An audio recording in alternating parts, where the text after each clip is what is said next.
Concerned about youth and drug and alcohol abuse, watch Friday night at 7 on Channel 4. Across this state, in living rooms, in churches, in courthouses, nearly 100,000 Iowans stood up to be counted. Good morning. Walter Mondale, as expected, the big winner here in Iowa. But Senator Gary Hart is smiling this morning. He finished second in the preference vote, giving his campaign a big shot in the arm today, Tuesday, February the 21st, 1984.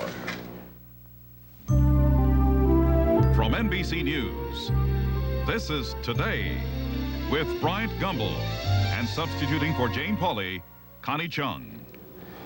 And good morning. Welcome to the Today program for this Tuesday morning. Glad you could join us for what promises to be a special edition of Today, concentrating on what happened here last night in the state of Iowa where the Democratic caucuses were held. I'm coming to you from Des Moines, Iowa, and Democratic caucus headquarters. We'll try right now to give you an update on the late overnight returns. There were an estimated 85,000 Iowa Democrats who attended the party caucuses. They had 8 candidates to choose from. Their initial preferences break down this way. Walter Mondale, resounding victory, 45%. Gary Hart, a surprise at 15%. George McGovern, 13%.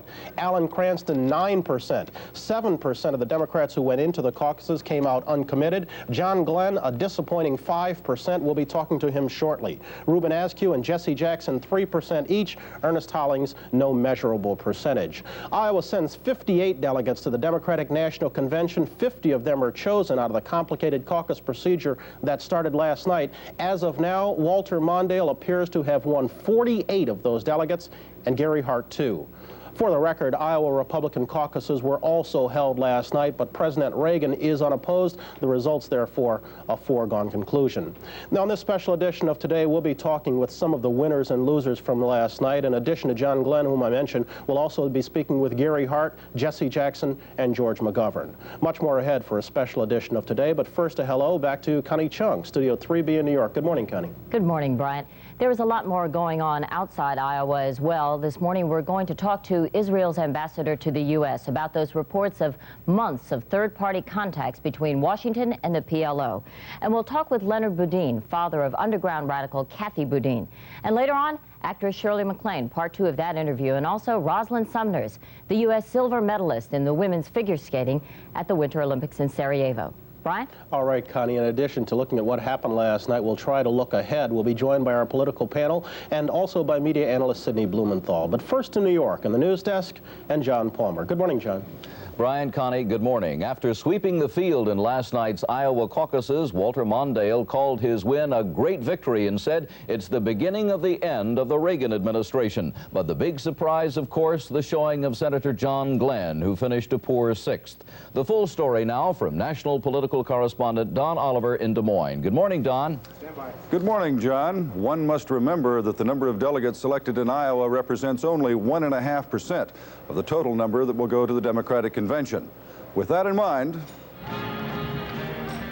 here's to the winners. Walter Mondale, who made his victory overwhelming. Gary Hart, who came out of the pack to finish second. And George McGovern, whose campaign of nostalgia put him in 3rd place. The big loser, John Glenn, who dropped to 6th place in the Iowa popularity poll. These are the people who made the winners and losers, some of the 90,000 Iowa Democrats who caucused in support of their favorite candidates.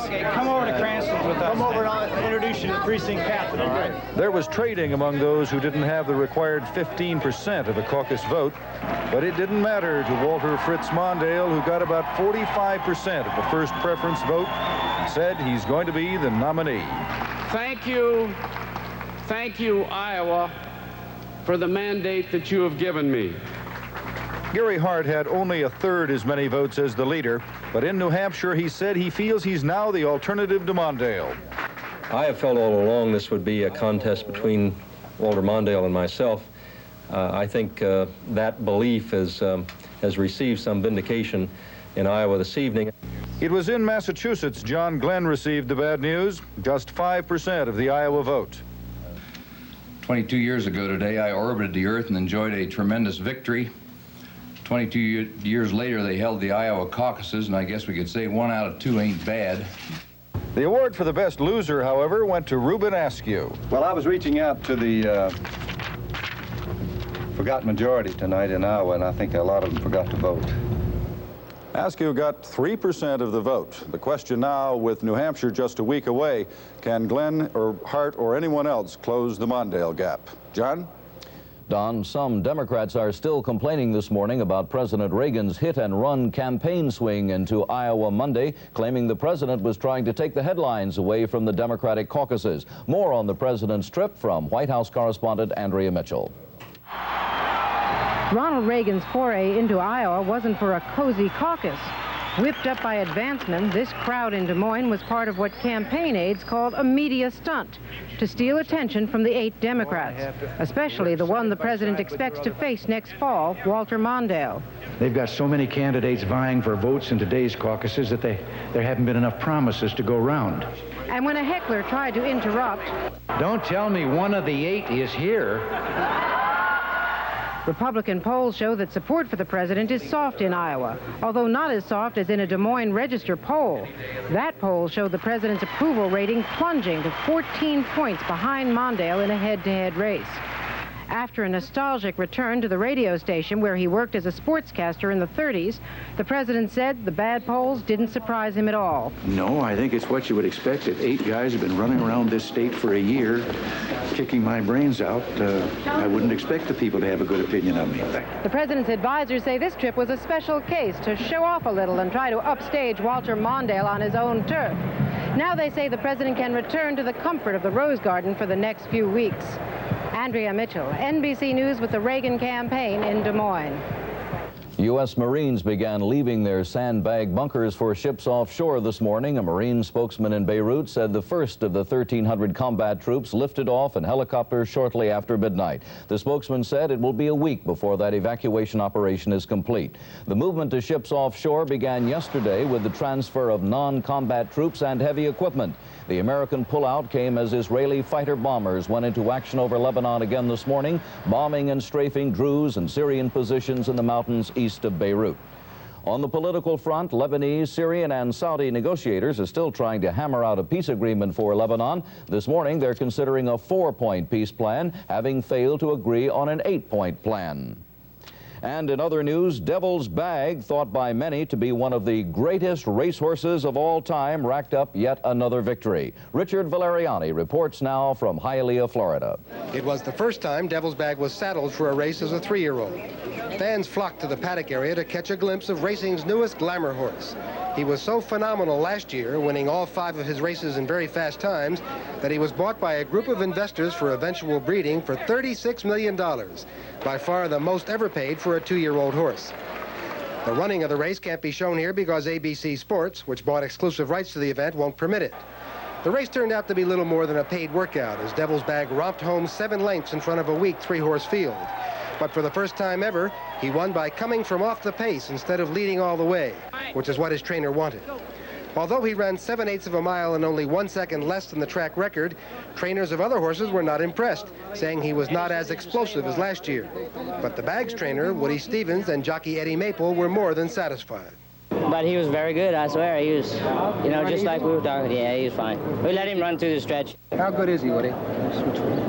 So far, he hadn't gotten beat. If Devil's Bag had not won here, it would have been the biggest upset in the history of racing. He won't get his first real test until March 3rd when he goes against other good horses in the Flamingo Stakes at 1 1/8 miles, the first major race on the road to the Kentucky Derby. Richard Valeriani, NBC News at Hialeah. Devil's Bag paid $2.10 on a $2 bet, hardly worth the trip to the cashier. Now let's go to Des Moines and Brian Gumbel. All right, John Palmer, thank you much. 9 past the hour now. Let's get right on to the weather and a weatherman named after another famous horse, Willard Scott. Good morning, Willard. Hey, good morning. Doing fine there in the oats bag. Me, not my horse down in Virginia. Hey, got some good news. Spring is only 28 days away from right now. How sweet it is. Fort Lauderdale, Florida yesterday tied the old record, 87 degrees, and in Portland, Maine, ice cream sales have tripled in 3 days. 50-degree temperatures are reading. National radar map is spotty, shows some showers from the Texas Gulf Coast all the way down and across and including Florida, where they may get some thunder bumpers today. Satellite map shows it even better. Jet stream has retreated all the way up to Santa Claus's house, about 25 miles from the North Pole. Isn't that good news? Rain today on our weather watch, again along the Gulf all the way to Florida, back up through southeastern Virginia. Windy conditions in Montana and Wyoming. Mountain snow's the big story again in Idaho. And I guess that would be it. They had about 4 inches yesterday in Idaho, western Montana, the Cascades. They could get another 4 today. That means travelers' advisories in effect. That also includes northeastern Nevada. And Salt Lake City, little fog problem this morning. But some gentle showers all the way from Seattle down to just south of San Francisco. The Southwest, gorgeous. Texas, they did get the little town, I've got it written down here. Stevensville, Texas, got 2 inches of snow. No, they weren't skiing there yesterday, but they were trying. We'll tell you about that later. Seasonably cool in the Ohio Valley and some snow showers along the Great Lakes. Might even be some travelers' advisories. Showers in the Hawaiian Islands and Alaska is lovely. Here's what's happening in your world this morning. Look for partly cloudy skies today. We'll still be on the cool side with a high of only 49 degrees.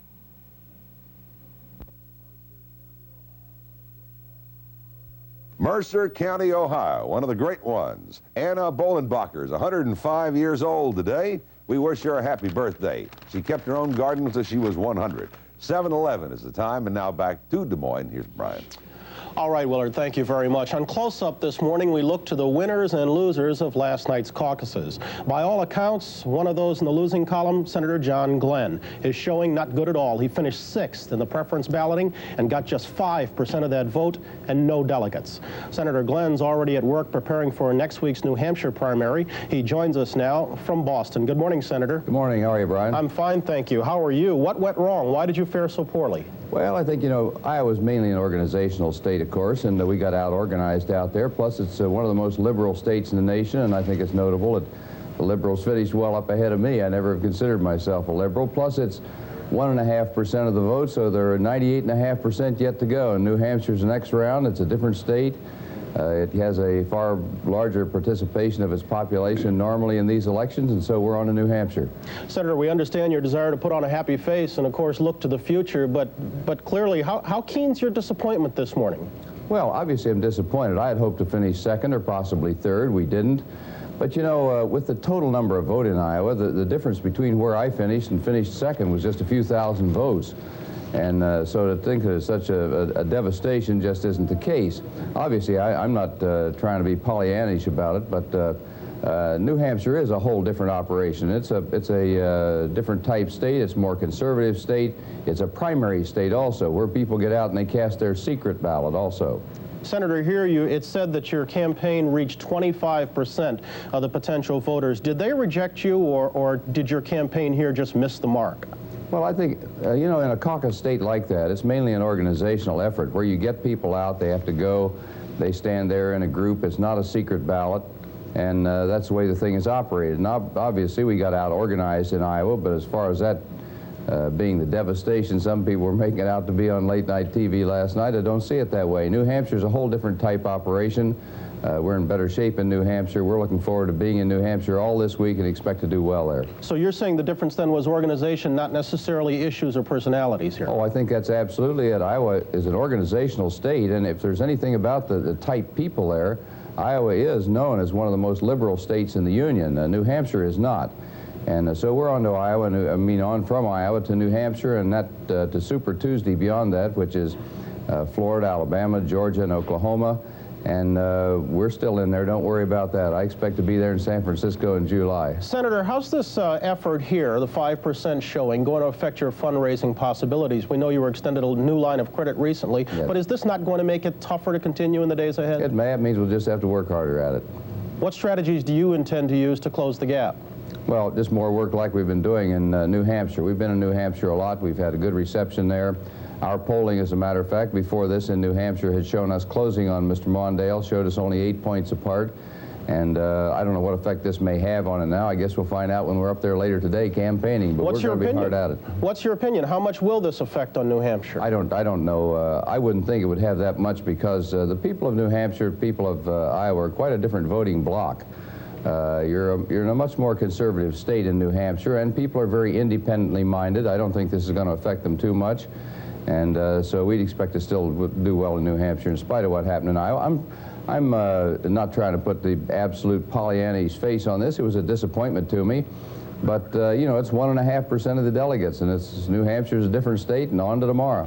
Are you surprised, worried, concerned at all about the extent of the Mondale victory here? Well, as I said before, you know, if you analyze that, it doesn't take, there's just a few thousand votes difference between being in second place or second or third and where I finished. And so it's not that big a difference. So I wouldn't read all that much into it. It was a disappointment, a very big disappointment to us, to me personally, but we're on New Hampshire, and I'm looking onward to tomorrow. Care to project for us where you think you will finish in New Hampshire? I've never been one that made those number predictions, either in placing or in percentages, either one. Can you afford another showing like this one? Well, we want to do better than, I certainly would not want to do this same way in New Hampshire, I can guarantee you that. Senator John Glenn, again, thank you for joining us. Thank you, Brian. When we come back, Connie Chung talks with the Israeli ambassador to Washington about the newly revealed U.S. secret contacts with the PLO. We'll get to that story in a moment, but first a break. This is Today on NBC.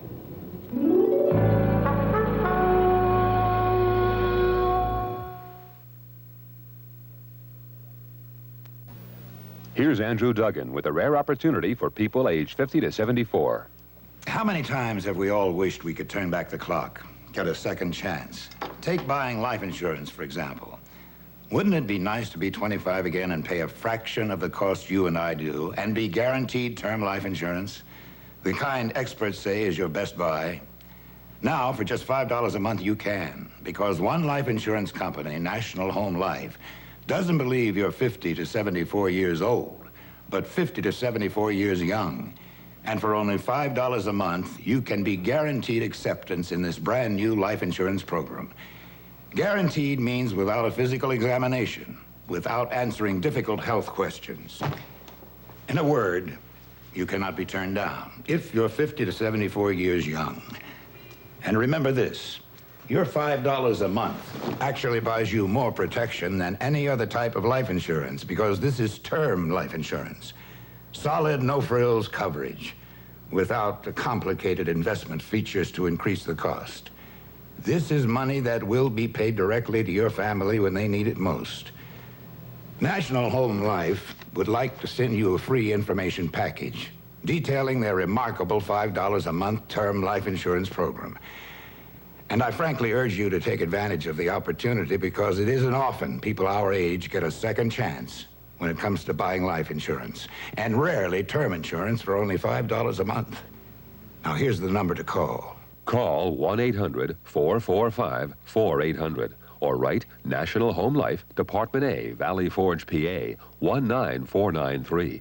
Look for this flyer when your package arrives. You'll get an additional $1,000 or more of accidental death benefits by calling now. 1-800-445-4800.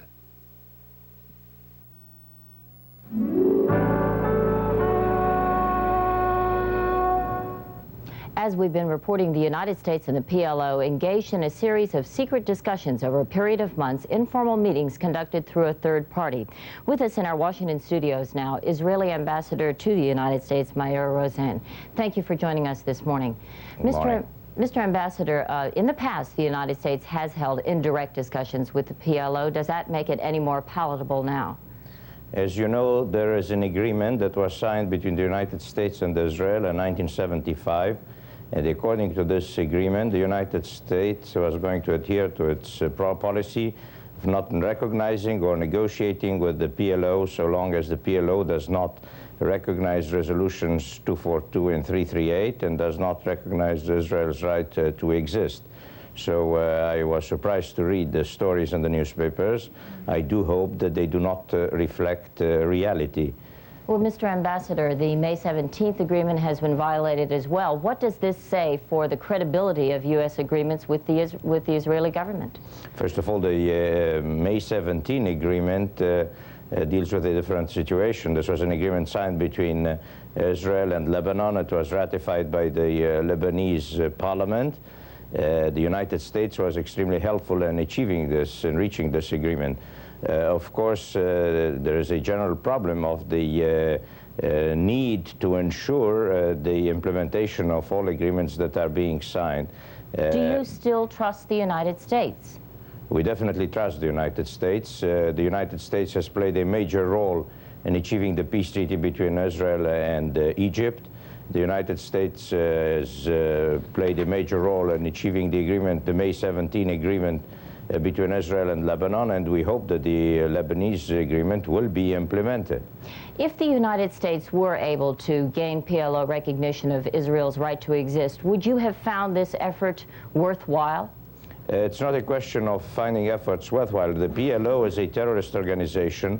This organization has a charter, and in this charter is specifically mentioned that the aim of the organization is to destroy the state of Israel.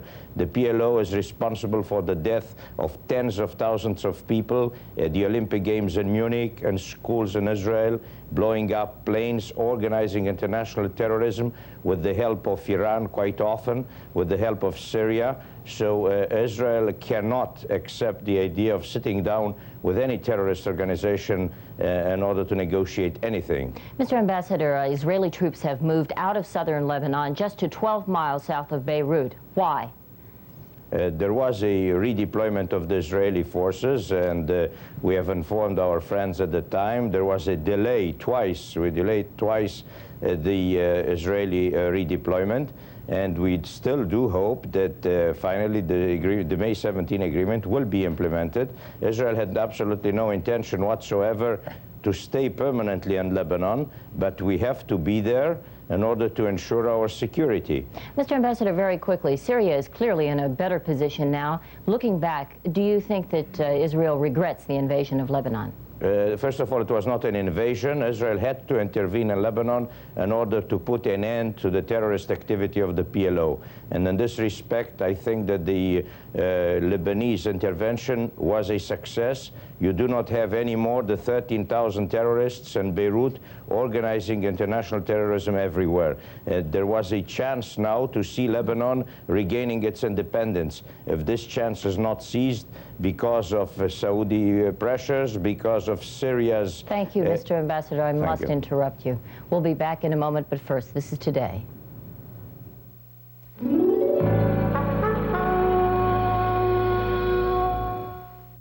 In all the world, there are only 12 gold medal Chevy dealers. Only 12. John Whitfield, Ashland City, Tate Chevrolet, Crossplay, Alvis Jones, Dixon, Walker and Cullum, Franklin, Vic Jenkins, Gallatin, Wilson County Motors, Lebanon, Leader Chevrolet, Madison, Capital Chevrolet, Nashville, E.B. Smith, Nashville, Jim Reed, Nashville, Hain Chevrolet, Springfield, Gene Caldwell, Waverly. 12 gold medal Chevy dealers in all the world. And there's one near you. So why settle for less? Go for the gold. Channel 4, one of 7 television stations in the country to receive a DuPont Columbia Award. Valerie Hyman's acceptance of the award for Innocent Shame, the legacy of child sexual abuse, accurately expresses our gratitude. That all of the credit for the success of Innocent Shame belongs to the victims and perpetrators of child sexual abuse who faced the camera for the first time in their lives and talked about this most intimate pain so that others could be helped.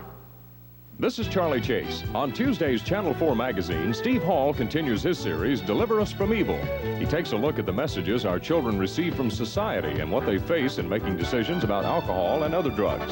Sharon Puckett reports on medical access in her series, Who Pays for the Poor? Hollywood stunts. Just how dangerous are they? We'll find out when we see scenes from the movie Against All Odds. Plus, we'll have more scenes from Footloose. Join us for Tuesday's Channel 4 magazine. Channel 4, one of 7 television stations in the country to receive a DuPont Columbia Award. Valerie Hyman's acceptance of the award for Innocent Shame, the legacy of child sexual abuse, accurately expresses our gratitude. That all of the credit for the success of Innocent Shame belongs to the victims and perpetrators of child sexual abuse who faced the camera for the first time in their lives and talked about this most intimate pain so that others could be helped. In our next half hour, Gary Hart and Jesse Jackson look to New Hampshire after a station break. Today's world is always changing. When your world falls silent, the other side of the world is making news that could affect you. NBC News at sunrise, weekday mornings before Today. Presenting Bonanza's Giant Ribeye Dinner. A magical treat for only $5.99. An extra large ribeye a steaming baked potato, all-you-can-eat Fresh-Tastics food bar. Our giant ribeye dinner makes hunger disappear like magic. How do we do it for only $5.99? That's our secret. Every Tuesday, kids 8 and under eat free. From Channel 4, this is a news update. Good morning, everyone. I'm Glenn Farley. Outside right now, it is officially 28 degrees at Metro Airport. Channel 4 color weather radar is giving us the all clear as far as rain is concerned this morning. Here in West Nashville, it is 29 degrees. Richard Thomas says there is heavy traffic on the interstates this morning. Also, he reports some scattered ground fog. In the news, the state Senate last night gave its approval to a 5.5% sales tax on amusements, but it added some special exemptions. Jim Travis reports.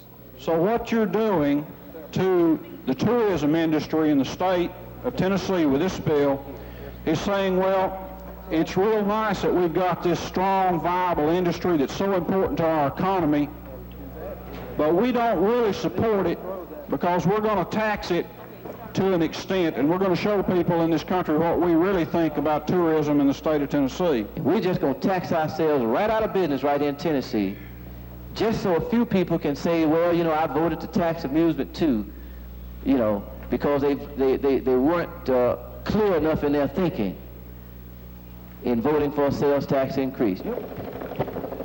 Ayes 22, nays 11. House Bill 31, having received the Constitutional majority of the club, passed without objection. Motion to reconsider goes to the table. Next bill. Mr. Speaker, that concludes the calendar on messages. Messages.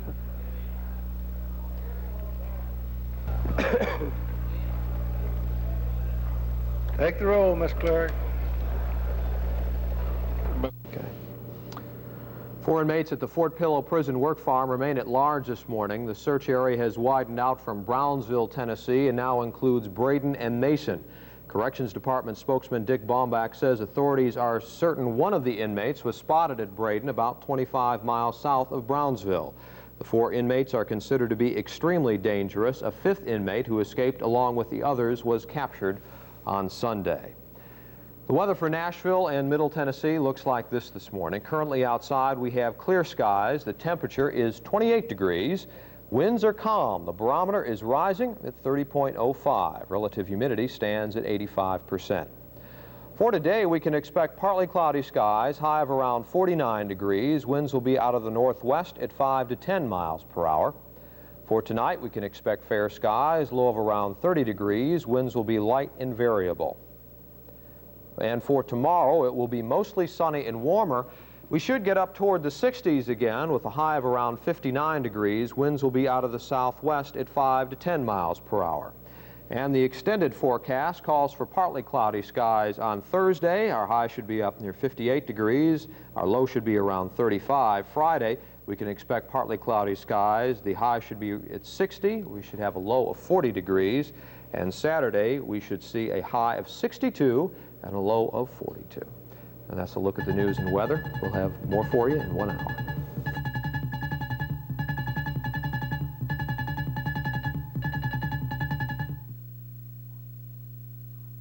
If Jerry can say soft and pretty is cottony soft, he'll get a big surprise. Okay, Jerry, recognize this? Oh, sure. It's soft and pretty bathroom tissue. How's it feel, Jerry? It feels, soft. What kind of soft, Jerry? Well, like it says, cottony soft.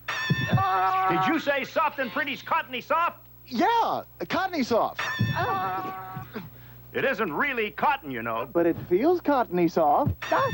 Remember, soft and pretty is cottony soft. These people have what it takes to be buddies of Nashville volunteers.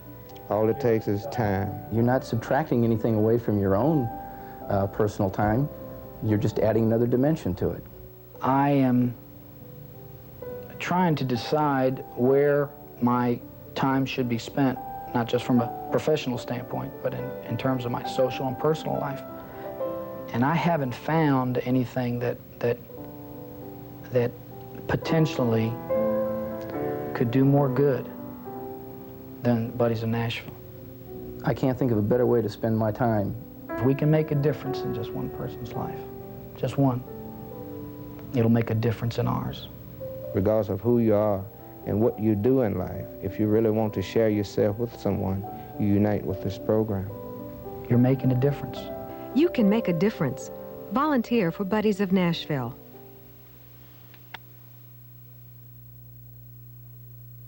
This is Channel 4, WSMV, Nashville.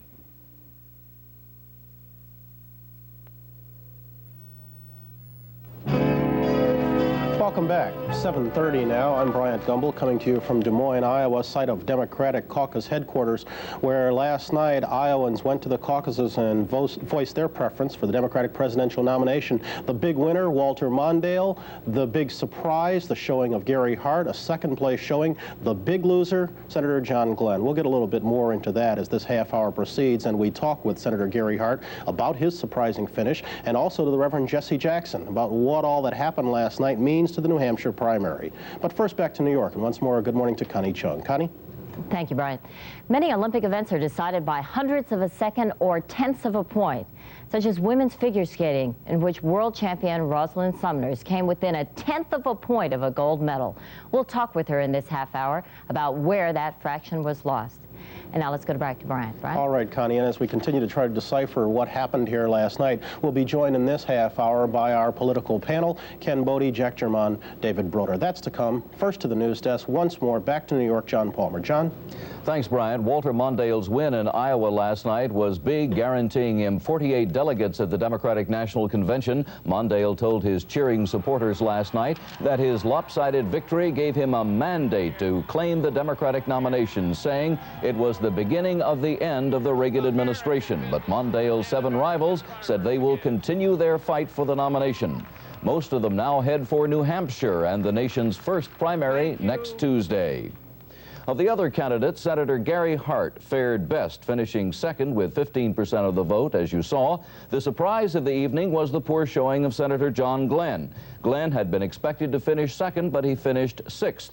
Just a few minutes ago here on Today, Glenn said that he was disappointed by last night's results, but said he expected to do better in New Hampshire. Obviously, I'm disappointed. I had hoped to finish second or possibly third. We didn't. But, you know, with the total number of votes in Iowa, the difference between where I finished and finished second was just a few thousand votes. And so to think that such a devastation just isn't the case. Obviously, I'm not trying to be Pollyannish about it, but New Hampshire is a whole different operation. It's a different type state. It's a more conservative state. It's a primary state also, where people get out and they cast their secret ballot also.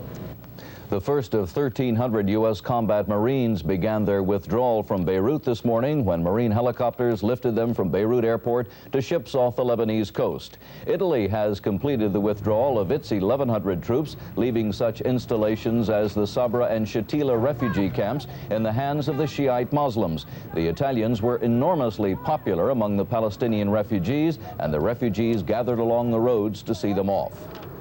Israeli warplanes continued their airstrikes this morning against Druze positions in the mountains east of Beirut. Israel says the camps are being used as command posts by Palestinian guerrillas. The BBC in London this morning says a task force of U.S. and British naval ships is now heading for the Gulf of Oman and the Straits of Hormuz. Iran has threatened to blockade the straits through which much of the world's oil passes. The Pentagon would not comment on that report. A 14-year-old boy mistakenly deported to Mexico last Wednesday was reunited with his family last night. Mario Lopez was found last night in San Diego, where he says he had been wandering since last Friday when he walked back into the United States from Mexico. The boy, who is a legal U.S. resident, was deported with 33 suspected illegal aliens. Mario's father had been searching for the boy in Tijuana. And again, all back together this morning. Let's go back now to Bryant in Des Moines at 7:33, almost 7:34. All right, John, thank you. More on the caucus results now. In the wake of his second-place showing in last night's presidential caucuses here in Iowa, Colorado Senator Gary Hart has now moved on to New Hampshire in quest of votes in next Tuesday's primary there. He joins us this morning from Manchester, New Hampshire. Good morning, Senator. Good morning. Senator, were you as surprised as many of the experts seem to be by your showing last night? No, I wasn't. We've been the beneficiaries of a good base of support in Iowa as in New Hampshire, and I felt that this kind of outcome was very possible. The preference vote is something you have cause to be optimistic about. The delegate vote is not, and it's leaving some to wonder if there really is a second worth noting here. After all, Walter Mondale got 48 of the 50 delegates. How important was a second place showing? Well, I think it's extremely important. First of all, the delegates will not be selected until very late, very much later this spring, and I think you'll see a different delegate mix by that time. Those are not, those 48 delegates are not firm for Walter Mondale. This race now sets itself up as what I felt all along it would be, a contest between our party's future and its past. And I think the vision of this country's future with new leadership and new ideas is what increasingly the Democratic Party is going to turn to. As you look ahead, what do you have to do to close the gap? Continue to surprise people as I did last night in Iowa. I think that will happen here in New Hampshire. And very quickly this will get down to a two-person contest between myself and Vice President Mondale. Are you going to have to accelerate your attacks on Mondale at those points where you think he's vulnerable? Not at all. I think it is legitimate and necessary in a nomination race to set up contrasts, particularly on issues of leadership and when we speak out on controversial issues. But that is not an attack, and I think it's increasingly important for the voters to understand where each of us stands. But by pointing up the differences, there are a number of people who are saying that will hurt the Democratic Party chances come November. As a man who, in 1972, heading George McGovern's campaign, saw the attacks that Humphrey lashed out at McGovern early used by Nixon later, are you not at all concerned? Well, I'm not attacking Walter Mondale. I'm answering the question as to how I'm different from Walter Mondale, and particularly on issues of leadership.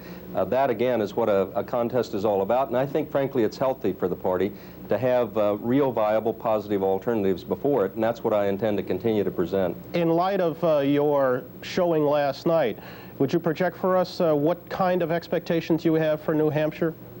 I think I'll do better in New Hampshire even than I did in Iowa, and increasingly narrow this contest down to the two of us. What does that translate to, Senator? Second, third? We'll see. I think this was a campaign that up until a few days ago was almost totally written off, so I think we'll continue to surprise people. Okay. Senator Gary Hart, thank you for joining us. Thank you. When we come back, Willard Scott with a look at the weather, and then we'll meet our new women's figure skating champion, silver medalist, Rosalind Summers, after these messages. American Express presents... I gotta catch a plane. Projected. You'll see a list of the managers and the various graph form. I gotta catch a plane. Next time you make plane reservations, use the American Express card and United Airlines advanced check-in. Because you'll already have your ticket, boarding pass, and seat assignment, you can go straight on the plane. With United Airlines advanced check-in, you'll have a few extra minutes next time you... Gotta catch a plane. The American Express card. Don't leave home without it. Another can, Charlie.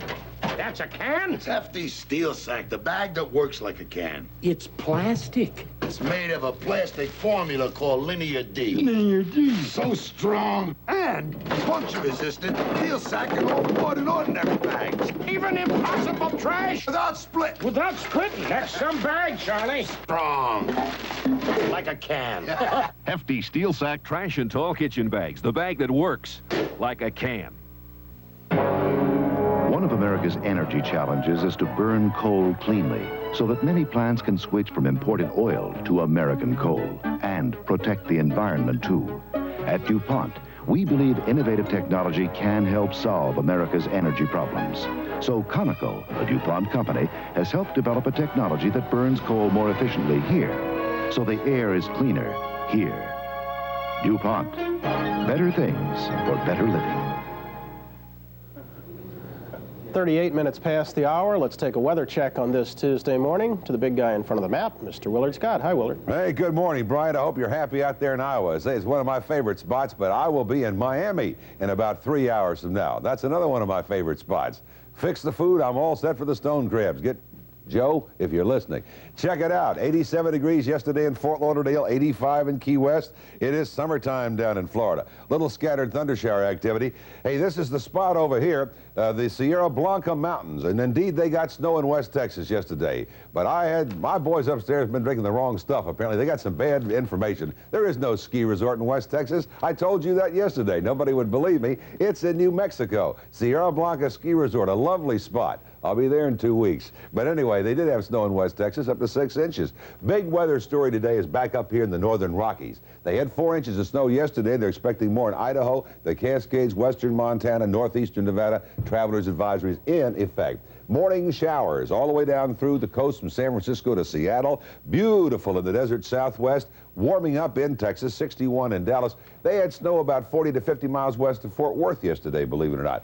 Beautiful but seasonably cool, as you know where you are, Bryant, in Omaha, Nebraska, and back in Des Moines, Iowa. Seasonably cool in the Ohio Valley. Some scattered snowflakes around the Great Lakes and showers around the Gulf and the old southern states coast down through scattered thunder showers in Florida. Here's what's happening in your world this morning. A cool 26-degree low this morning. Look for partly cloudy skies today. We should warm up to about 49 degrees. Our weather question today: when were balloons first used for weather research, and which nation used them? It is 7:40, and now here's Connie Chung. Thank you, Willard. The women's figure skating competition at the Olympic Games in Sarajevo was tough going from the very start. The American hopeful Rosalind Sumners held the lead after the compulsories, but slipped a second behind Katrina Witt of East Germany in the next phase. It was up to her free skating to pull her into first place. Well, as we all know, Rosalind Summers did not come in first, but she did take the silver on that very beautiful performance, and we're really proud and happy to have you with us this morning. Thank you. You had a long flight yesterday. I'm so glad you could come in this morning. It was. It's really good to be home, though. I'll bet. You know, you did have a long time to think about your performance. How do you feel about it? Well, it was definitely not my best performance, which was personally disappointing, as well as the disappointment not getting the gold medal. Still, the silver medal is a big accomplishment, and I also have to look at what I've achieved as a person over the years to get me where I was just last week. Yes, we have some tape of your performance, and let's take a look at it. You know, to all of us, it was just perfect, absolutely perfect, but there were some things that went wrong. Tell us about them. I started out very strong, very strong. Things were going very well. I think halfway through the program, all of a sudden I was very anxious to have it over with, and I think I just let up a little bit and didn't quite push to the end of the tape through the whole program. And was that the double jump? Right, that was the double jump. Which you had planned to do a triple jump. Right, and I think that if I could have just pushed myself the last little bit of the program, you know, the gold medal could have been mine, but I didn't, and you know, there are reasons for that and circumstances that maybe were out of my control, and some that were under my control and I just didn't take charge of. But you know, I have to go on from here, and I'm very proud of the silver medal. I can't, you know, be disappointed in that, because that is a great accomplishment. Absolutely. You know, I'm a viewer, so I don't know whether or not the judges knew that you intended to do a triple instead of a double. I think they did, because they'd been watching the practices, and you can tell when a skater chooses to do a double instead of a triple jump with the preparation going into it. I think that's maybe what also brought the scores down. And then Katarina did say do one more triple than I did, which, you know, that was a cause of the marks. Do you think that she did a good performance? I mean, should she have gotten the gold, do you think? I didn't see her skate, but I think the judging was very fair. I think I deserve the silver medal, and I think that's easier, you know, on me, and will be for the rest of my life, to say that I didn't skate my best, I did deserve the silver medal, instead of having maybe skated my best and been judged poorly. But the judging was very fair, and I think she deserved to win. That's good. Tell me something, did you have fun when you were there? I did. We didn't skate, the ladies singles didn't skate till the very last of, you know, the second week, and all the other athletes in the village were done, and they were cutting loose and having a good time, and that was hard on us to keep up the control, and you know, the pressure just was more intense each day, which made it a little hard. But I don't know, I think it made us all stronger for having to wait that long. Now, the World Championships are coming up on March 19th, is that right? Are you going to go? We haven't decided yet. That's a very big decision for us. I've been through a lot this year, and I've accomplished a lot, and we just, you know, we need a couple more days to get home and be fresh and make that decision then. And then the decision to go pro, it will come, I mean, either right before then or right after. Right. Well, what do you think? It will probably, the decision to turn professional, you know, is positive for me. That decision won't be made until after the ISU World Tour, which is something that all the skaters that compete in Olympics and Worlds go on through the United States and Canada. And so the decision will come after that. I see. You think ice capades? Yes, there's a lot out there that I'd like to do, and one thing I would like to do is try acting. Oh. You know, I started at the very bottom of figure skating and worked my way up, not knowing what, you know, any of the outcome would be, and I'd like to do that in something new, and I definitely would like to try acting. Well, terrific. Good luck to you, and we're really proud and Thank happy you. for you. Thanks for coming in this morning. Now, here's a word from Willard Scott. Hey, thank you, Connie. Always a pleasure to welcome a new sponsor. We have USF&G Insurance Company. We'll be back after this message. All across the country, every day, USF&G insures you. Your work, your home, your play. The USF&G and the USA. USF&G insures your business, home, auto, and life. You'll find USF&G at 6,500 independent insurance agencies across the USA. Protecting what you value and insuring your way. The USF&G and the USA. What's new about Naturalizer shoes? They've changed their look. I love wearing them to work. I didn't know they made tennis shoes. I never thought I'd wear Naturalizer till I saw these. So what's new about Naturalizer shoes? Everything. Naturalizer fits the way you live. Okay, America, it's that time again when Magazine Marketplace announces its big super prize winner. This time, 250,000 smackers. Bet you have this taped to your TV, right? It says that I'm going to announce the big winner right here live on the Today Show next Thursday, March the 1st. So tune in and look for Magazine Marketplace mail. They've got lots more giveaways, lots more prizes, and loads of good magazine deals in the mail all the time. You could be Magazine Marketplace's next big $250,000 winner. I can't wait.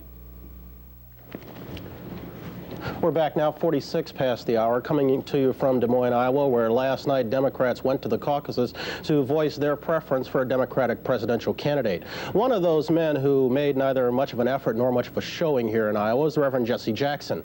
Still, he looms as a factor in the Democratic presidential race as it moves on now towards next week's primary in New Hampshire next Tuesday. Reverend Jackson is in our studio in Washington this morning. Good morning, Reverend Jackson. Good morning, Brian. You saw the results last night. How do you interpret them? Well, first of all, for the record, I did not run in Iowa. I made a calculated judgment in light of entering the race late and limited resources to spend considerable energy in New Hampshire. I was impressed last night that the combined totals of Hart and McGovern in that group, the progressive wing of the Democratic Party, made a substantial showing.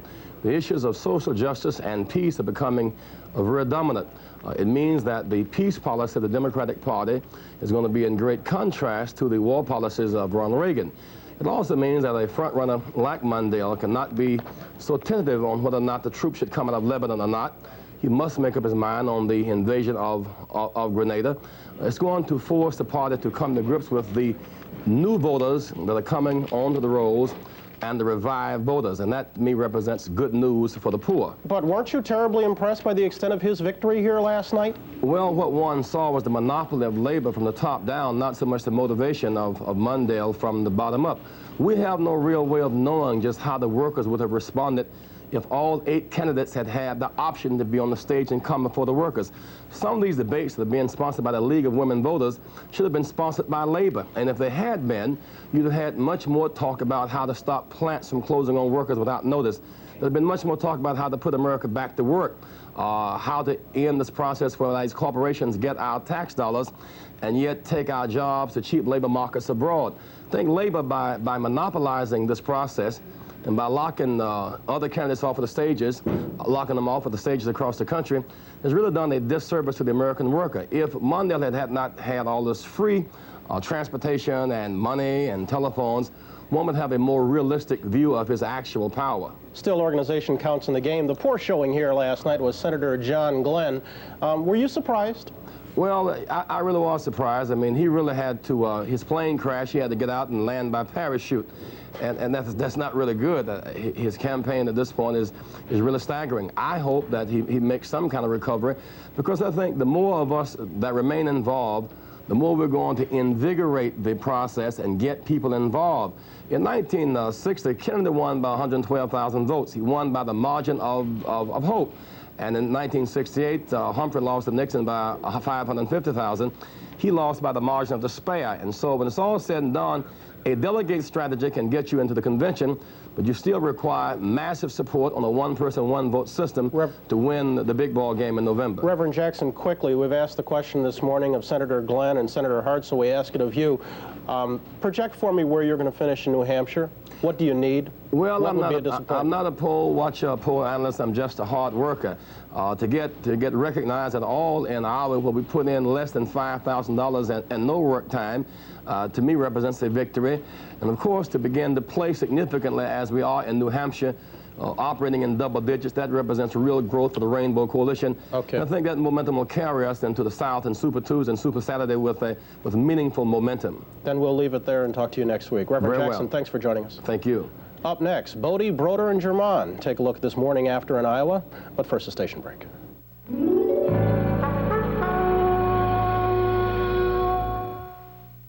We have to have financial responsibility in the things we do, and that includes health care, because there just isn't a free lunch. And if the money isn't there, God have mercy on whoever needs the care. Some patients say they've been turned away or sent to a public hospital if they don't have insurance or can't pay a large deposit up front. They turn you away at the door.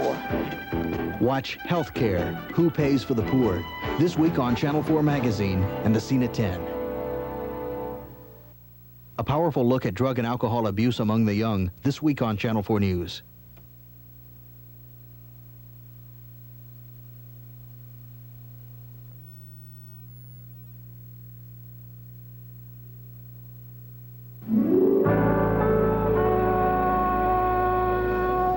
Well, it's all over here in Iowa, but what happened here last night in the state's Democratic Presidential Preference Caucus, this throws new light on the race for the nomination. Joining us now to talk about what happened and what's to come, NBC News national political correspondent Ken Bodie, Jack Germán of the Baltimore Evening Sun. He was complaining about the hour. It's affecting me, though. And from Manchester, New Hampshire, David Broder of the Washington Post. Good morning to all of you, gentlemen. Good morning. Let's not talk about what happened last night. Let's talk of what it means to New Hampshire. David, starting with you. I think it's going to be very tough in New Hampshire to revive the Glenn candidacy. I'm tempted to say almost impossible. I think Senator Cranston is weakened here because he did not get the strong third-place finish that he'd promised out of Iowa. I think we may see a couple of interesting things. George McGovern is now in a very interesting position in New Hampshire. He's told people he doesn't want to hurt his former campaign manager, Gary Hart, but he's certainly in a position to hurt Gary Hart in this state now. And the other thing that I would expect as the biggest surprise perhaps out of here, we may see a shift of some of those more conservative Democrats from John Glenn to Fritz Hollings. Do you guys accept that? Will we see a shift? I don't know. I can think of another shift, and that is a shift away from Jesse Jackson to Gary Hart. Hart is in a different position in New Hampshire than he has been anywhere else. It is the one place where he is organizationally able to compete effectively with Fritz Mondale. And now he's added some celebrity to his position, and I should think he'd be in a strong Reverend position. Jackson just interpreted the Hart showing as good news for him, but you say it's just the opposite then. I suspect it may be. I suspect also that Cranston could lose some of his support to Hart. You know, this is a point in time in the past where candidates could take a couple of losses, gather their resources, begin to fashion their message and plunge ahead. This system now is so front-loaded, as they say, that it's going to be a test of money and really a quick close. It's a question of whether Mondale can close quickly. Gentlemen, we have this morning been talking about the surprising showing of Senator Hart, but I must ask, are we making too much of second, considering how strongly Mondale finished first? Well, we probably are, but it's the only game in town at this point. I mean, the fact is, as we said yesterday, he's the only guy that walked away from the wreckage.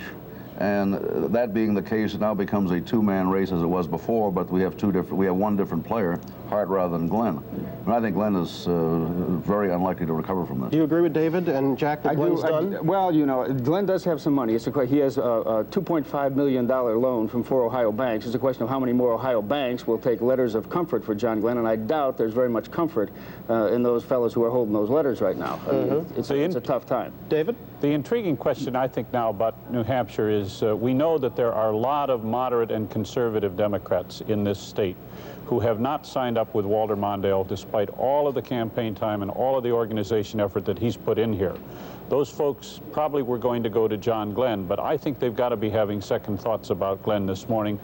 where that vote goes, it's possible that Mondale may try to pick up some of that by making a more moderate pitch, in effect beginning his Southern campaign a week early in New Hampshire. Well, I ask you all, and it's really a twofold question. Number one, does Mondale now take more note of Hart?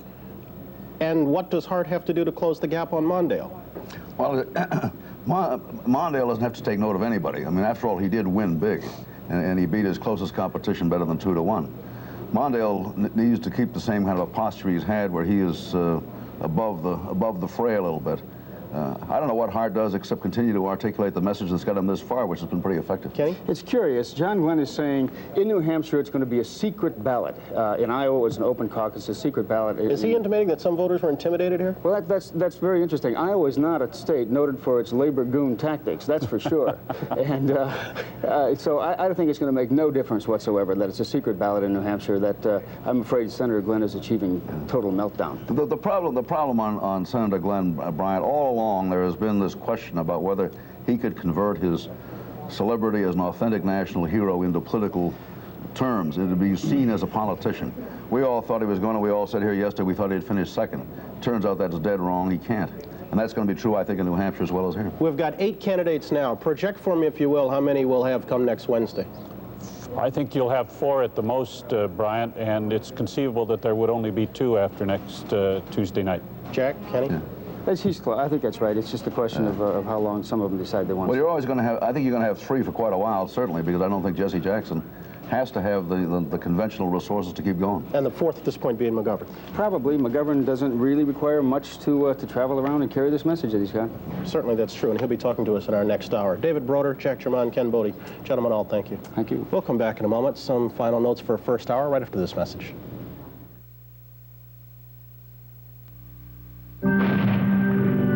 The clump. Leftover cat food. The part of the can that gets hard, cold, clumpy. Don't make your cat face the clump. Tear into Tender Vittles brand cat food. Fresh. And watch him tear in. Tender Vittles is always fresh, always moist, always tender. So dump the clump. Tear into Tender Vittles. Fresh. And watch your cat tear in. Here comes the most advanced piece of machinery in shaving history. The new Norelco Rotatract, the razor that challenges the world. Every blade, every electric, every shaving instrument ever made. In closeness, comfort, speed, and quality. It's the shaving machine you've been waiting for. Or your money back. Advanced technology Rotatract razors. The first to challenge the world. New from Norelco. Another building plan we can't afford. The budget's fixed. We need more space. I know. More Okay. time. Any alternative? Let's see what a Varco Pruden builder can do. Who? Varco who? Varco Pruden. They solve building problems like ours. Well, let's give it a try. You know, Barco Prater gave us a lot of building for our money, on time and on budget. Varco Pruden. We're Varco Pruden. When you know who we are, you won't build any other way. Stephanie Leslie has had psoriasis for years. This is how bad it was before the test. Then we asked her to use Oxipor Psoriasis Lotion to prove how effective it is against psoriasis. Just 3 weeks later, you can see the clinical proof. Oxipor effectively relieves the major symptoms of psoriasis: redness, scaling, itching. I can't believe the difference Oxipor made. Oxipor relieves major symptoms of psoriasis. I'll never use anything else. Getting set to close out this hour. Connie Chung, do you miss us at all back there? Absolutely. No? Is it lonely? Is it empty? It is. It's very lonely and empty. Sure. And Willard keeps saying, where's Brian? Yeah, tell him where. And Willard's heading out to Miami tomorrow? Yes. Okay. But you're coming back tomorrow, aren't you? Yeah, we should be noted. I'll be back there. Also, you know, we're going to be coming back here to Des Moines, where we also are going to talk with George McGovern. He was also a big surprise here last night with a strong showing. And also Shirley MacLaine's going to look at the men in her life as we continue our Part 2 interview with her. That's to come right after a station break. Sunday, Deborah Winger, just nominated for an Oscar, is dynamite as Travolta tries to tame her in Urban Cowboys. Sunday. The great cars of Europe priced far out of reach until now. Renault presents the road to affordability. Renault Alliance, acclaimed for its ride, with independent suspension and twin coaxial torsion bars for sedan comfort. Fuel efficient, fuel injected. European technology that's affordable. Renault Alliance, built in America. Renault, the one to watch. Southeast AMC Jeep Renault and Frank Davis AMC Jeep Renault. He's a thriller, America's hottest star. And this week's star reveals Michael Jackson's amazing life story with a souvenir album that recounts his lonely childhood and the feud that tore his brothers apart. Plus, look what you can win by entering the Star's Michael Jackson contest. Also in the Star, how Princess Di beat marital stress to become pregnant again. My vitamin dye could help you keep weight off. Plus, it's Elton John's wacky wedding and beauty secrets of the over 50 stars. You'll find out more in the Star this week. You know the new Dolly Parton, Sylvester Stallone movie? Rocky Top? Jerry House appearing mornings on 98 WSIX. Healthcare. Who pays for the poor? This week on Channel 4 News. Back now at 8 o'clock. In this hour, George McGovern joins us on his surprising showing in last night's Democratic presidential caucuses here in Iowa. Also ahead, Part 2 of our exclusive interview with actress Shirley MacLaine. And welcome back to this special edition of Today for a Tuesday morning. I'm Bryant Gumbel, coming to you from Des Moines, live from the Democratic Caucus headquarters here. Our top news story on this day, the overwhelming victory of Walter Mondale.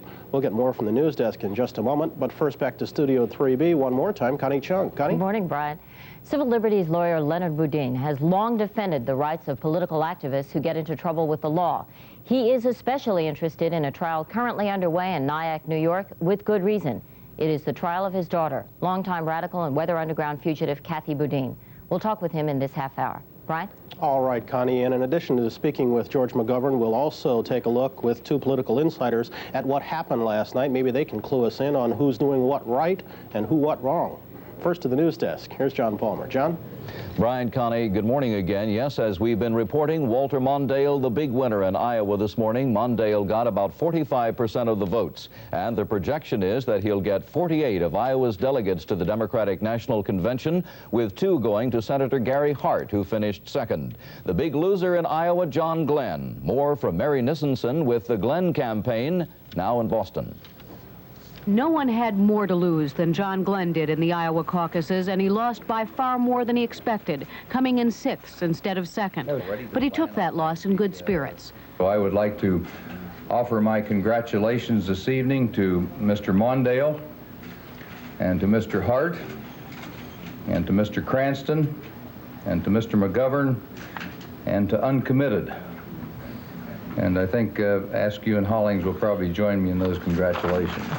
Glenn had been out-organized by Mondale in Iowa, and as he was out campaigning there Saturday and Sunday, there was talk that Cranston's organization might have gained on him. But being surpassed by Jackson and having Hart come in second is harder for Glenn to explain, and more troubling. Now I'm not making any excuses. We got whipped tonight in Iowa, and we're on to the next one. The senator says he's not changing his strategy or his message, that he's staying in the race right through to the convention. Glenn's aides had been saying privately for the last few weeks that they were worried he might slip out of second place in Iowa.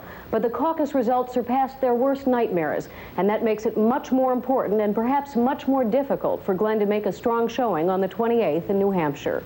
Mary Nissenson, NBC News, with the Glenn campaign in Boston.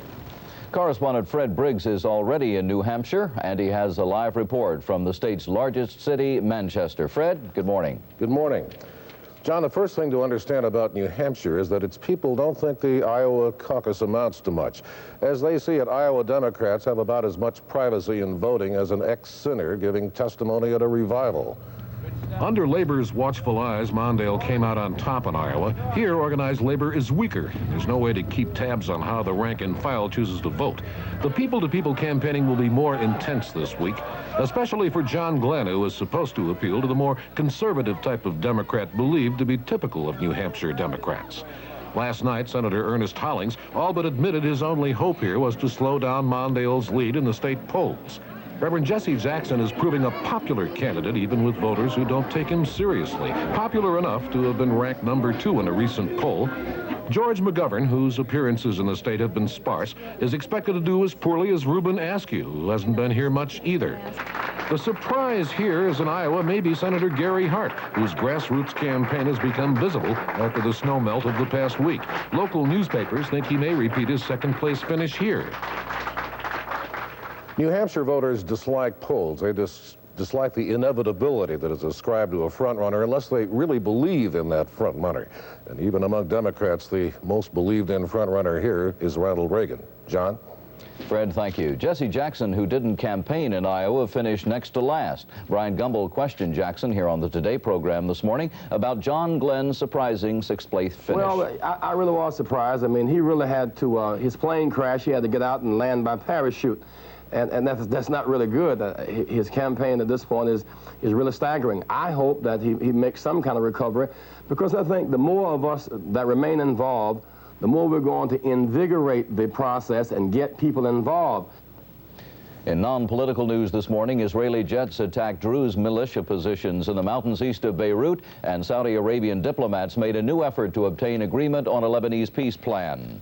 In Beirut, the withdrawal of American Marines is going ahead. This morning, the first of 1,300 combat Marines at the Beirut airport left by helicopter for ships of the 6th Fleet.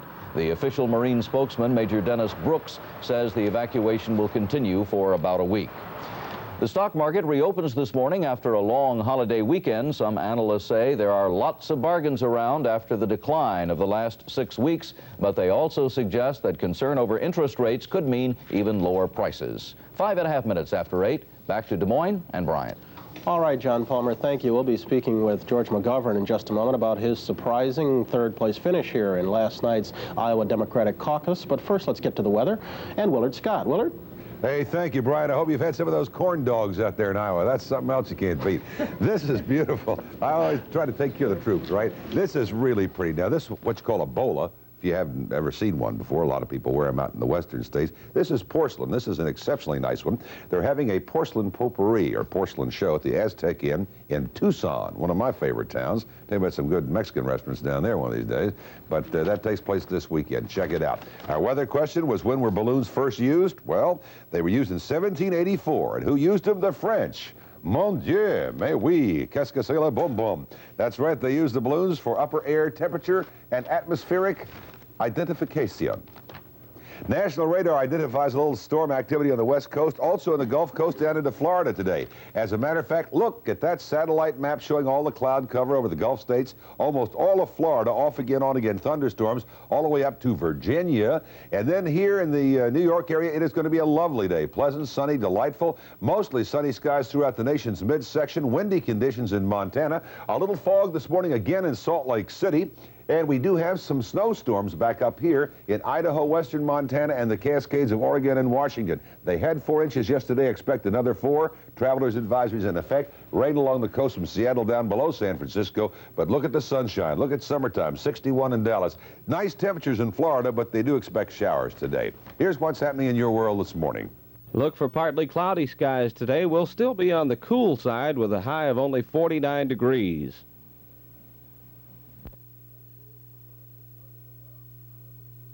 St. Louis, Missouri, gateway to the west, the Reverend William Sidney Woolridge, a Baptist minister, is 100 years old today. Wish him a happy birthday. He's only been in the hospital once. That was a couple of years ago, and he sees his doctor every 3 years, whether he has to or not. Happy birthday. 8:07, and now back to the Democratic Caucus headquarters in Des Moines and Brian Gumbel. All right, Willard, thank you. Very soon after he entered the race here in Iowa, George McGovern became kind of a sentimental favorite. Last night, he surprised many of the experts. He posted 13% of the preference vote, and he joins us this morning. Good morning, Mr. McGovern. Good morning. Were you as surprised as the experts seem to be? No, because I've been trying to tell you people that I would be in the top 4 out of the 8 contenders, notwithstanding the fact I was number 7 to announce. I was confident I would come in second, third, or fourth, somewhere in that area. How do you interpret the results this morning? We are all making a big deal of your surprising showing, Senator Hart's surprising showing, but Walter Mondale posted a resounding victory. What's most important to get out of here? Well, I think, first of all, that if you look at the first 3 people, Mondale, Hart, and McGovern, I suppose all of us would be categorized as liberals. We do have some differences. I think among the 3, I've taken positions that are most sharply at variance with the other contenders. What I think happened in my case is that a lot of people who saw Walter Mondale way out in front but who wanted to send a message on the direction they think the country ought to go and that Walter Mondale ought to go, use me as the vehicle to deliver that message. You keep on and have been talking about sending a message and voting your conscience, almost speaking as a man who really had no hope of ever reaching the convention with any realistic hope of winning the nomination. Have your ambitions changed at all as a result of last night? Well, I think realistically that's still a role that's most useful. But beyond that, when you come in third in Iowa, keeping in mind that I did that in 1972, if I can do the same thing up in New Hampshire next week, by the time we get to Massachusetts in the third week, which is really a McGovern state, we may be able to talk seriously about closing that gap with Walter Mondale. As we talk of closing the gap, you have also talked of civility among the Democratic candidates. Are you at all concerned now that after Senator Hart's showing here that he will accelerate his attacks on Walter Mondale in order to close the gap to such an extent that it'll be injurious to the party in November? Well, we have to all be careful about that kind of thing. It's all right to talk about our differences as long as we don't start slandering the character of the front runner. When I've spoken out against these attacks among Democrats, it wasn't to protect any one Democrat, not Mondale, not John Glenn, or anyone else who was perceived as among the front runners. But that makes you the exception here. That's true, but I want that nomination as bad as anyone, but I don't want the nomination, whoever gets it, to be so diminished by the attacks we've made on each other that Ronald Reagan will walk away with the general election. That happened to me, incidentally, in '72. The other candidates ganged up on me within the Democratic Party. And Nixon used it against you. And Nixon used it against us. It is interesting what a difference 12 years can make. When you finished third 12 years ago here, they said it was disappointing. Now you finished third and it's uplifting. George McGovern, thank you for joining us. Thanks a lot, Brian. We'll come back in just a moment with a talk with the attorney father of Kathy Bodine, now on trial in the Brinks robbery case. But first a break. It's 11 minutes past the hour, and this is Today on NBC.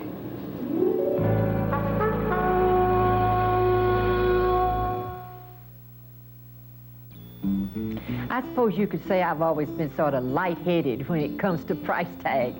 But you've got to be careful when you shop for supplemental medical coverage when you're approaching 65. Do yourself a favor. Be sure you investigate Blue Cross 65. I think nobody offers you more for less than Blue Cross and Blue Shield of Tennessee. Believe me, friends, you'll find Blue Cross 65 is your best buy, and you deserve the best. Hi, it's me, your little old Channel 4 snowbird, just skating away and having a good time. You know, snow and ice can be a lot of fun, but they can be a lot of trouble, too. That's when you need to get somewhere, when the wind chill factor really drops. That's the time to watch the Snowbird Report for the latest on winter weather conditions. It's right here! The Snowbird Report, brought to you in part by Big Star and Best Way Food Stores and Southeast AMC Jeep, here on Channel 4. Hi, I'm Donnell. And I'm Steve. We're Metro High School students, and we'd like to encourage you to watch Deliver Us from Evil this Friday night on Channel 4. It's a powerful special report on the treatment of drug and alcohol abuse among teenagers. You know, there are a lot of teenagers right here in Tennessee who would like to get help, but they can't afford it. So they usually end up in a detention center or a hospital that doesn't specialize in drug and alcohol treatment. Watch Deliver Us from Evil. It's an important program, Friday night at 7 on Channel 4. And forgive us our trespasses. For him, been straight in about 10 years. As we forgive those. I started stealing for drugs. And trespass against us. Getting up the next morning and still being drunk. And lead us not into temptation. I want drugs more than I do anything. But deliver us from evil. Steve Hall takes a powerful look at drug and alcohol abuse among the young, its causes, effects, and its treatment in Deliver Us from Evil, this week on Channel 4 Magazine and The Scene at 6.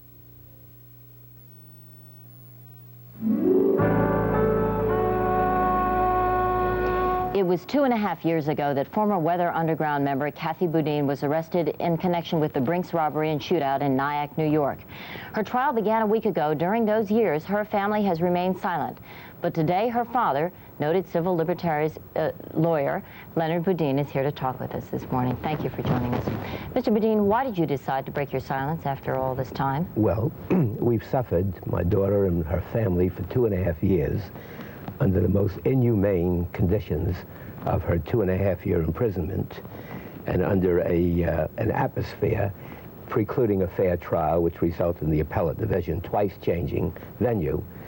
Now, with the appellate division order directing her trial in Westchester County, we thought we were in for a fair trial. And we discovered that she is still subjected to the most inhumane conditions. Westchester has become an armed camp with concrete blocks in front of the courthouse, so that the atmosphere for a fair trial is completely lost. And if I could just add one thing. Yes. And she is required now to travel 2 hours a day from a terrible jail in Rockland County to Westchester, unlike all other prisoners who stay at Valhalla in Westchester County. Bearing in mind the charges against her, though, I know she has not been convicted. How do you believe that it would arouse sympathy, though?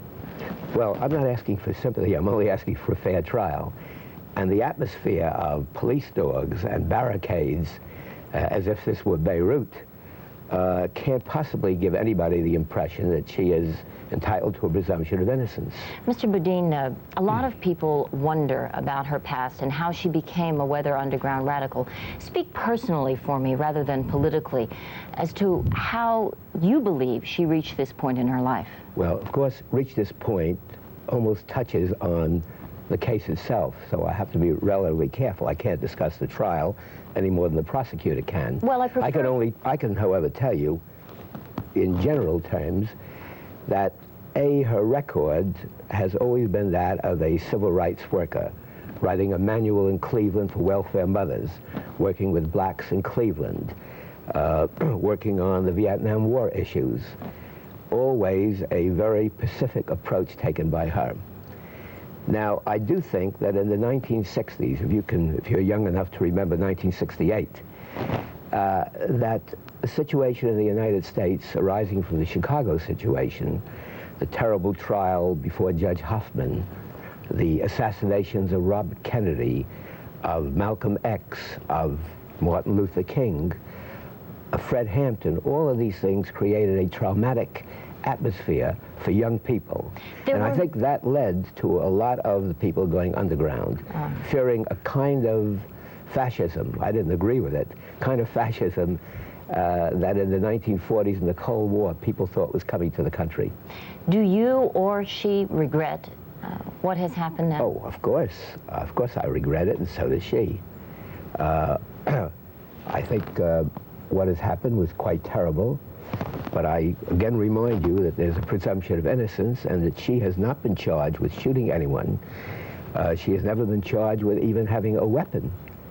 And yet she has been subjected to this assumption created by the prosecution and created obviously by this panoply of military operations around each jail and around each courthouse as if she were guilty. It's contrary to our system of a presumption of innocence under the Constitution. There are many people who did believe as she believed in those days, but did not turn so radical. Well, had she planned when she was underground ever to come up? Oh, yes. I can tell you that she was going to come up very shortly, and if I hadn't been ill for 4 or 5 months of endocarditis, pretty close to death, she would have been up by now. Thank you. Yes, you were going to say something. I was about to say that she fulfilled very important functions in the civil rights movement of the past, and I would expect and had hoped and still hope that she will do so in the future.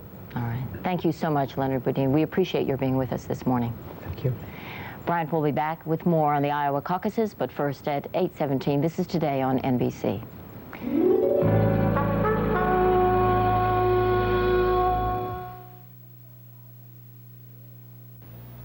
Who's old-fashioned?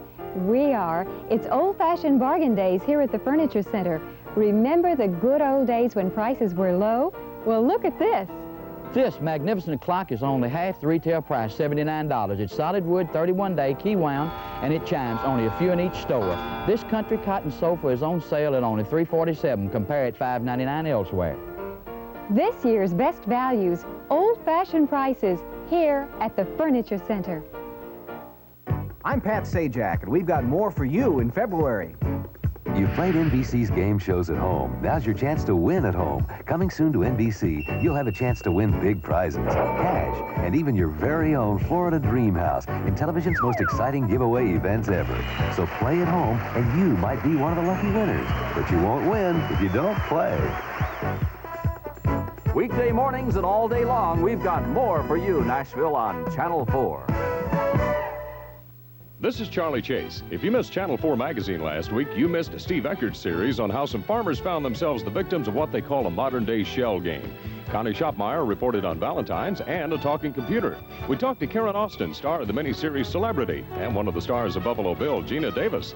Jim Travis interviewed NBC anchorman Tom Brokaw. Plus, we shared with you a special tribute to the Beatles. And we took you live to a recording session to hear the music of Ronnie McDowell. Don't miss out. Watch Channel 4 magazine weekdays at 11. On the road again. Willie Nelson, the Shakespeare of country music, our guest on a special Miller & Company Tuesday night at 8. How come it took so long for the masses to get in tune with Willie Nelson's way of singing? I really don't know the answer to that. I think it just was supposed to take this long, I guess. I always thought that the voice and the guitar had a simplicity to it that could be commercial. Willie Nelson on a special Miller & Company Tuesday at 8 on Channel 4. We have looked at the images the Democratic presidential candidates have been trying to give of themselves in their TV commercials with the help of Sidney Blumenthal, national political correspondent of the New Republic. Now, with the Iowa caucus figures in hand, what can we say about how the TV served these people? I mean, John Glenn finished a disappointing 6th. Why? Well, I think Glenn's TV served him ill, I think. He was targeting the voters who are unlikely to show up in caucuses. Caucus voters are activist. There are a lot of young voters. They're much more liberal. They're interested in party politics. Glenn was interested in being a non-politician, a non-party character. So it's poorly planned? Yes. And the other thing is, Glenn indulged in negative campaigning. And I think in Iowa particularly, where there's this tradition of being a positive, the negative campaigning worked against him. There was sort of suicide ads. What about Hart? How did Hart do it? Well, I think Hart had a very strong theme of a new generation, which I think is also tinged with an anti-establishment idea that Mondale is the candidate of the establishment. And he went very heavy on media in the last week of the campaign. He spent a fifth more on media than he had in previous weeks. And it worked. And apparently it worked. Talk to me about Mondale versus Hart as we look to the future. Is Hart going to have to make a harder edge towards Mondale to close the gap? And is Mondale even going to acknowledge Hart's existence? Well, until now, Mondale has not acknowledged Hart's existence at all. But what's more important to Mondale, I think, is not that he acknowledged Hart's existence, but the existence of the constituency now that supports Hart, the new generation of younger voters. And you could almost make that a Hart/McGovern, right? Yeah, Hart and McGovern voters are virtually the same constituency. The McGovern voters vote, I think, a little bit more on nostalgia than for Hart. But what's crucial here is they're very volatile, and in a general election, Mondale needs those voters against Reagan, and he better appeal to them. What does it say of how the media works and what a large weapon it is when a George McGovern makes such an impressive showing as he did with, frankly, very, very little advertising? Well, I think McGovern has a very strong message. He says, don't throw away your conscience. He has one ad running in Iowa. He has no organization. But here he is in Des Moines, which is really the major media market, and he runs on what political professionals call free media. The rest of us call it the press. And every 3 feet he would walk in the Savory Hotel, which is where the press hung out, he was interviewed by somebody. And he was on local TV a lot. He was in the newspapers, and he communicated his message through the free media. In many ways, some people would suggest the biggest loser here last night, or one of the very big losers, was Alan Cranston. He had the second best organization here. He spent a lot of money here, and yet he was virtually ignored. Why? I think he lost on 2 grounds, style and substance. It's hard to win if you don't have that. If you don't have either one, you're in trouble. Well, he does not come from central casting. And, meaning, translate. Well, frankly, he's bald. And he looks sort of cadaverous in his TV image. Unlike Reagan, who is older than Cranston but looks vigorous. He pumps iron on the cover of Parade magazine. He's arm wrestling.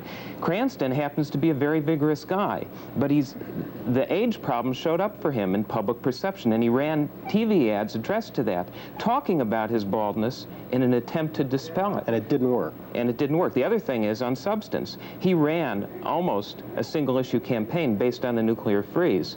But the fact of the matter is that other candidates also supported it, so he didn't distinguish himself. Quickly, President Reagan came in here yesterday. How do you think that affected the voting? Well, I think there were two elections going on here. One was a primary, one was a general election.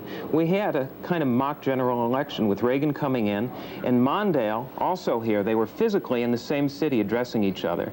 And for the first time, their themes confronted each other. Okay. Cindy Blumenthal, thank you.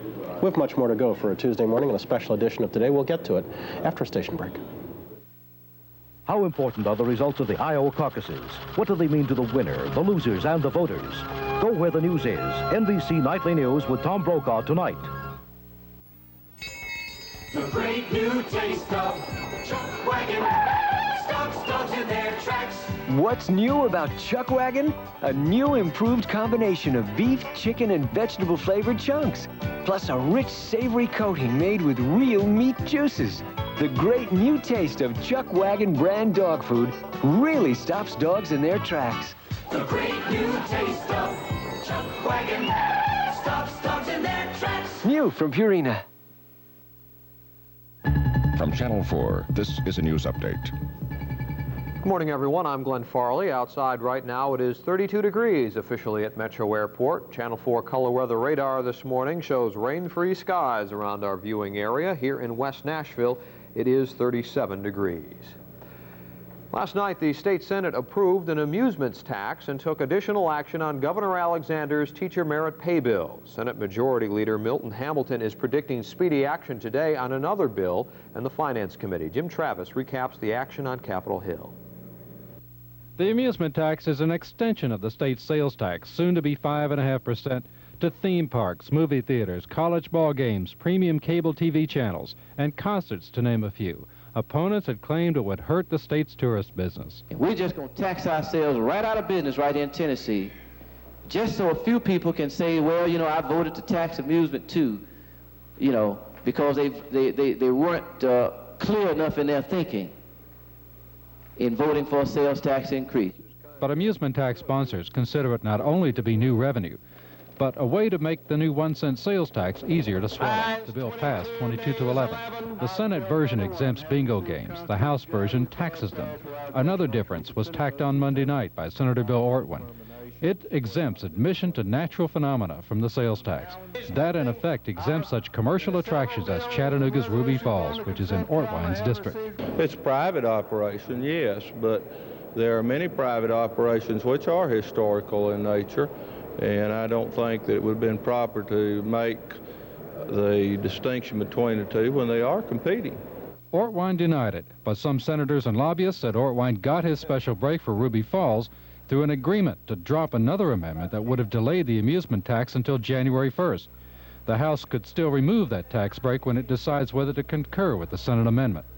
The Senate Monday night also concurred with the House on several amendments to the governor's career teacher bill. It stripped from the bill a provision to lower classroom sizes over the next 5 years. Opponents called it too expensive. But let me tell you what it's going to cost Rutherford County. And this doesn't include the city of Murfreesboro, just Rutherford County. It will cost $4,282,800. Sponsors said this was the only part of the bill that would aid student learning, but they lost. The Senate still must vote on the actual $351 million appropriation for the school package. The bill has 20 amendments. It is in the Senate Finance Committee, and it is the major holdup blocking a quick end to this special session. Jim Travis, Channel 4 News. The search for 3 of the 4 at-large prison escapees is now being concentrated on the Fayette County towns of Braden and Galloway. An official with the Fayette County Sheriff's Department says guards from the prison are continuing their search after an unconfirmed sighting of the inmates in buildings last night in Braden.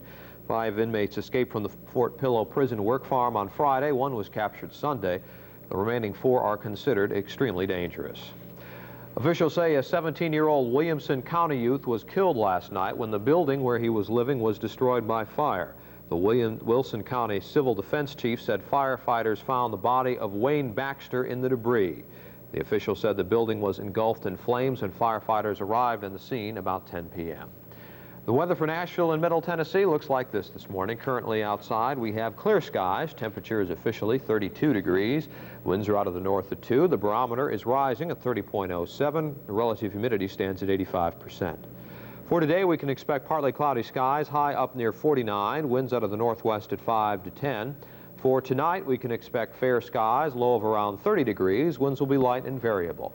And for tomorrow, it will be mostly sunny and warmer, high up near 59 degrees.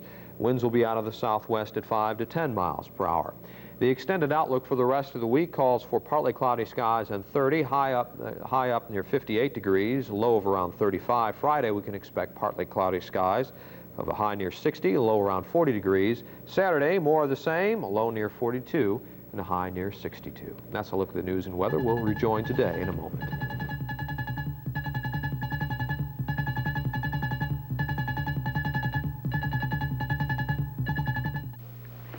At the Silas Thorndike Academy, our boys display exemplary behavior. Occasionally, we do have an outbreak of high-spiritedness. When these little mishaps occur, we rely on Brawny.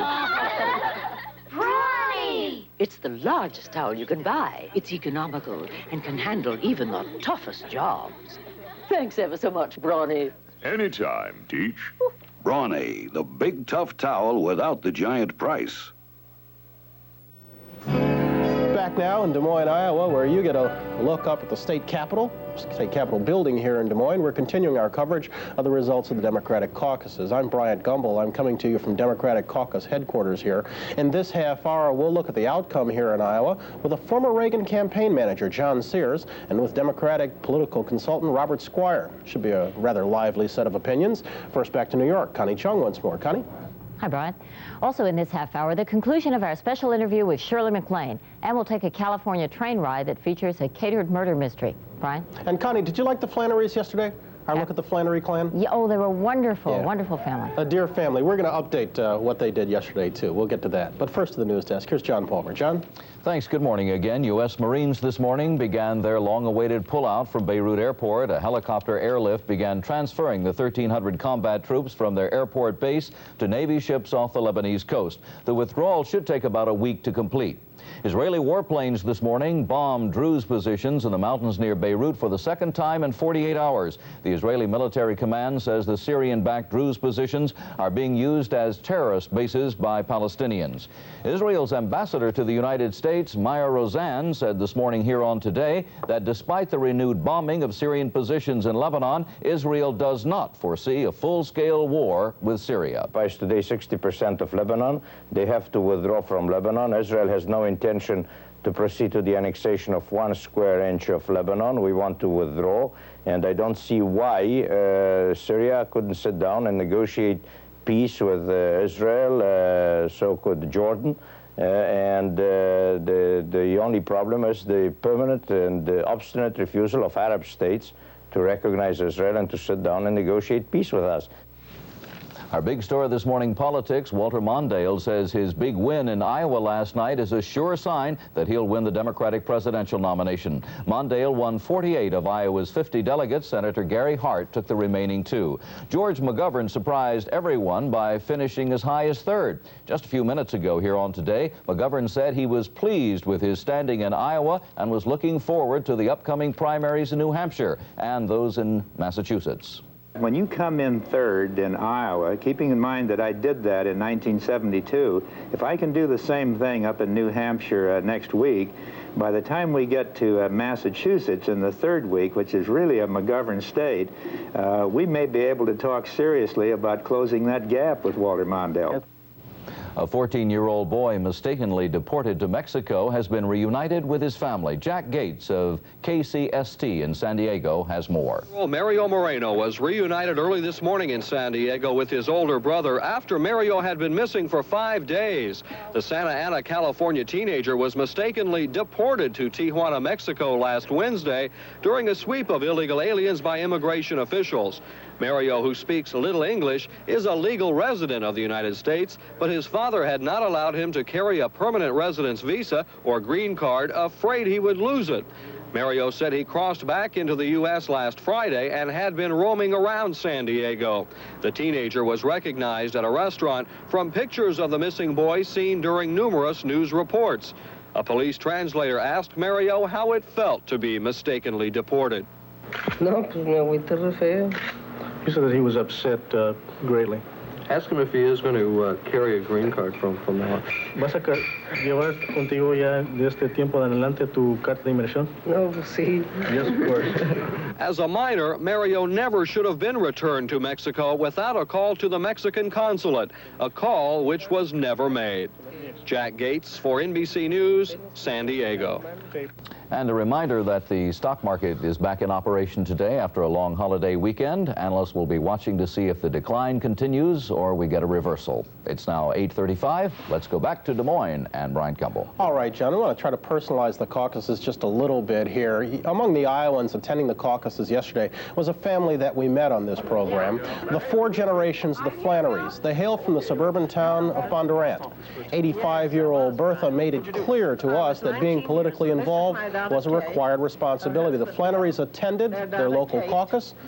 You should know a total of 53 neighbors were there. The results, 31 for Mondale, 12 for Glenn, and 10 uncommitted. And by the way, you might remember the family expressed their fear of nuclear war. Well, at the caucus, a resolution calling for a nuclear freeze was passed, and it was passed unanimously. We'll come back in just a moment. Willard Scott has a look at the weather, and then Shirley MacLaine talks of two big presences in her life, her parents and her men, after these messages. The old-fashioned rubber stamp and pad. Miss Milo, please stamp this fragile. They never make a good impression. America, kiss your stamp pads goodbye. Now X-Stamper is here. The clean, quiet stamp with the ink already in it. Stamp after stamp after stamp up to 50,000 times without stopping at the ink pad. X-Stamper, 185 standard imprints plus custom imprints. How could Tappan give away our professional secret? The gas convection oven. With the precise control of gas and forced heat circulation, this Tappan convection air lets everyone make juicier roast in less time, fluffier cakes, and cook at lower temperatures. And we don't have this at the restaurant. It's self-cleaning. Oh, Tappan, I hate you. But I love this range. Today and tomorrow, gas gives you more for your money. While you may know how well Saran Wrap works in the freezer, you may not know how well it works in the microwave oven. With a piece of ice, we're about to demonstrate how rugged Saran Wrap is. You see, the unique molecular structure of Saran Wrap makes it the perfect wrap for the freezer and the microwave. In fact, Saran Wrap can take the torture of going from freezer to microwave without melting or rupturing like other wraps do. Saran Wrap, the wrap that's tough enough to go from one extreme to the other. Saran Wrap from Dow. Coming up on 36 past the hour right now, let's take a final check of the weather on this Tuesday morning. Once more, back to Mr. Willard Scott, sir. Hey, thank you, Brian. I envy you out there. They're good people. I hope you get out there again for the fair. Yeah. Did you have good dinner last night? Yeah, I ate with Marty Ryan. He even paid. Huh? Our senior, you remember him, our senior producer? The guy that works in our place, Marty Ryan? Yeah, he paid. Of course, it was a hamburger. But where'd you take him to drink first? It was in the coffee shop, and that's it. Well, that's one of the great miracles of the age. I'll do something about that. I've got a cute little logo I want to show if I can for just a second. This represents the Sunshine Kids Foundation, based out of Houston, Texas. These are children who have cancer from Spain and from Mexico and from all of the United States. They're having their Winter Olympics in Winter Park, Colorado, starting this morning and again tomorrow. Great kids, great show, and wish them luck. Check out the act this morning and see what we have in the weather department. Actually, things aren't all that bad. Take a look at temperatures across the nation. 30s in the central Rockies, where that's about the coldest, and the Great Lakes, where there's a few snowflakes in the eastern Great Lakes up through New England. Maybe some travelers' advisories necessary up here today because of blowing, drifting snow. You know the old bit up there, the lake effect.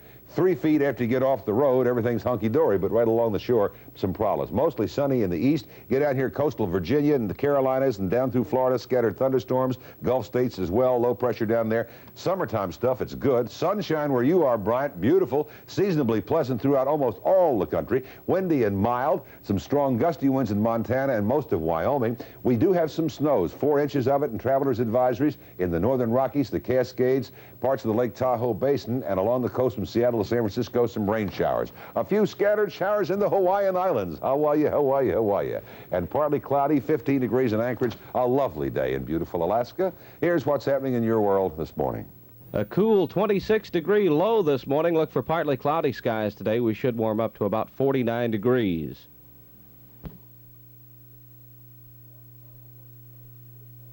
One final birthday wish. Beautiful lady. Her name is Flora Peters, taught school here in New York City for 40 years, lives in Truro, Mass.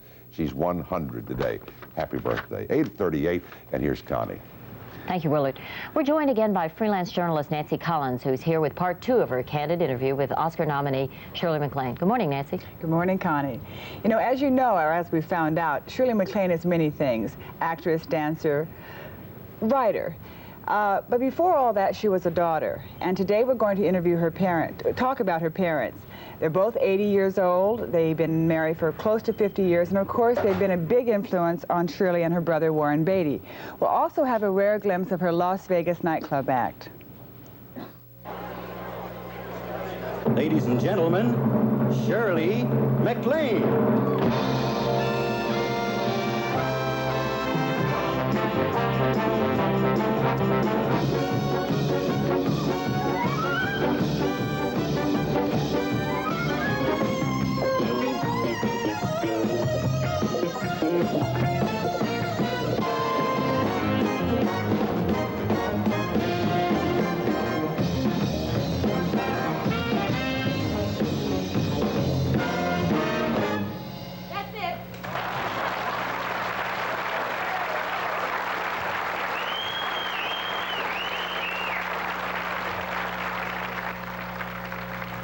How would you describe your parents' relationship?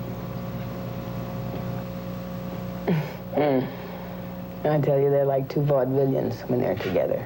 They're very theatrical.